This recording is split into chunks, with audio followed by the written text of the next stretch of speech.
What's going on, Chris Jordan? You doing all right today, what's up, man? I'm chilling, man. That's good. That's good, bro. Chilling. All right, so we out here on this nice day inside the Arboretum on the Houston Memorial. Yeah. So I would like to ask, what is it that you do? Well, I'm an engineer, producer, writer, MC, all those things. I don't care about titles though. Just call me a creator. You know what I mean? Gotcha. Yeah. Where you from? Where do you think? How do you think that has influenced you? Well, I'm from New Orleans, Louisiana. How it influenced me? It's the birth of a genre. You know what I mean? Like jazz, and you got blues and all that. All that was birthed from there. And if you want to break it down, that's where hip hop come from. The elements from jazz and blues and all that birthed hip hop. So I guess that's how I get mixed in the middle of that. Bringing that sauce from New Orleans to Houston, how long have you been here? Oh, I've been here, like 10 plus years. It's some stuff that I like kind of picked up from here, but I don't know. I always been just into like this music period. So wherever I can pick up anything to get influence is anywhere. I could be anywhere, New York, whatever. It doesn't matter. Gotcha. What studios do you mainly work out of? Like, what are your main go-to studios? Well, actually, I got my own spot at Lions Den, and then I work at Barron Studios as well. So I work out of those two spots. So. Barron is pretty nice. Yeah. We love Barron. Yeah. Any of those two spots, that's the two spots I work at. You know, only way I'm gonna work somewhere else if you hit me with a huge bag. Yeah. In about 5 years, where do you see yourself? Where can we see Chris Jordan in 5 years? 5 years? Whatever God bring me, man. Whatever God bring me, man. Right.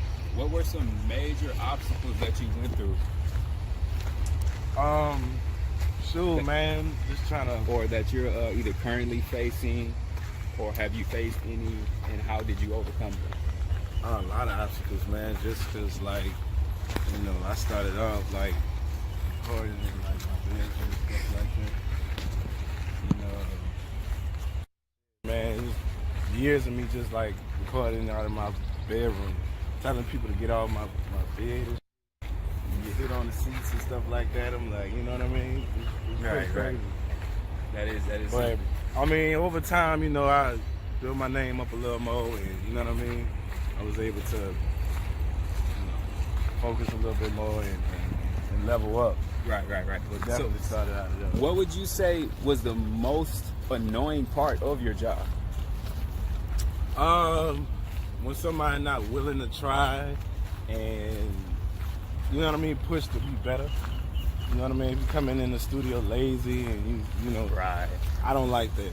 You know what I mean? Right. And I don't like when people like cancel. Yeah. Only because I be ready to work. Right. But you know, stuff happens, so I get it. That is definitely a bummer. Yeah. What was the favorite part of your job over the years you've been doing this? Honestly, man, I'm gonna say just those magical moments in the studio, man. Magical moments in the studio where basically, I don't know, vibrations is happening in the studio, and you get goosebumps, and the artist is happy, and you is happy, you happy. Right. And it's a feeling more than anything. You know what I mean? Yep. Speaking of artists, whenever artists work with you, what is one thing you would like to let them know before they hop inside that studio booth with you? Before they get in, yeah, they need to be ready. They need to be ready. Have your lyrics ready.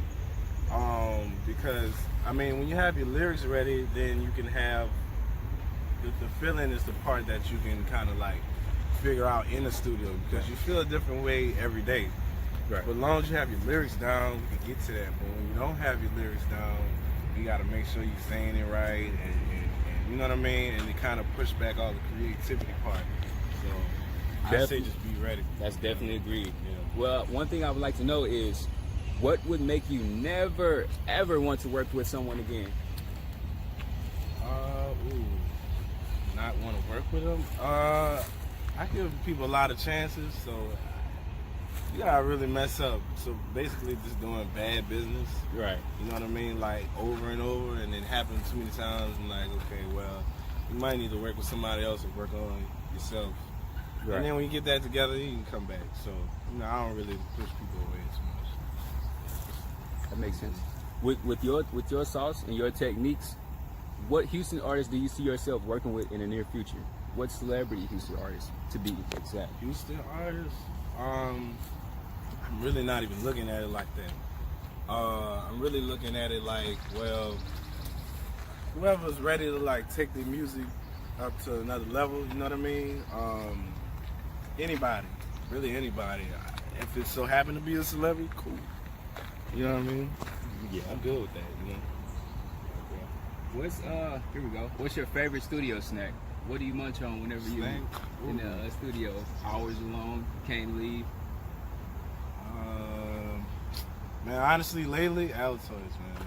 Altoids. They keep you up, man. Like, I mean, other than my coffee, I get the Altoids to keep you up. Yeah. This is another way to stay up. You know what I mean? Honestly. I'm sorry, I didn't expect that. Do you prefer crawfish or shrimp gumbo? Crawfish. Crawfish, man. But I like shrimp, though. But I say crawfish before that. Shrimp bang, man. Speaking of shrimp, you prefer Lotus or Boudreaux? Boudreaux. Yes, I like them too, but I probably had, they both good. Man, you from the good, you from New Orleans, so I would like to ask, have you ever been to Taste of New Orleans, the restaurant here in Houston? Taste of New Orleans? No, I haven't. You have not? Mm-mm. I'm gonna ask the question again. So for all the dreadheads out here, what purpose did you grow your hair? It wasn't no deep purpose or nothing like that. I just wanted dreads. I liked them. That's it. It ain't no spiritual or religious thing or nothing like that. But it do represent some things. You know, over time, I felt like it kind of represent like patience and growth. You know what I mean? You gotta have patience to grow dreads. You know what I mean? Right. It don't happen overnight, so it do say something. For how long have you been growing them? Probably like 14, 15 years, something like that. Damn, that's long. Yeah. That's real commitment. Yeah, that's another thing. It's commitment. That's the thing that it teaches, right? Yeah, basically. Yeah. Anybody with dreads, I saw a post. Anybody with dreads can have a relationship. Hey man, that's probably how females looking at it. Yeah. So we'd like to know, where could artists book with you, and how can they book with you? How can they get They in can contact basically with you? just hit me in the DM. DM. Mixed by Chris What's Jordan. your IG? Mixed by Chris Jordan on Instagram, Facebook, Twitter, all the same thing.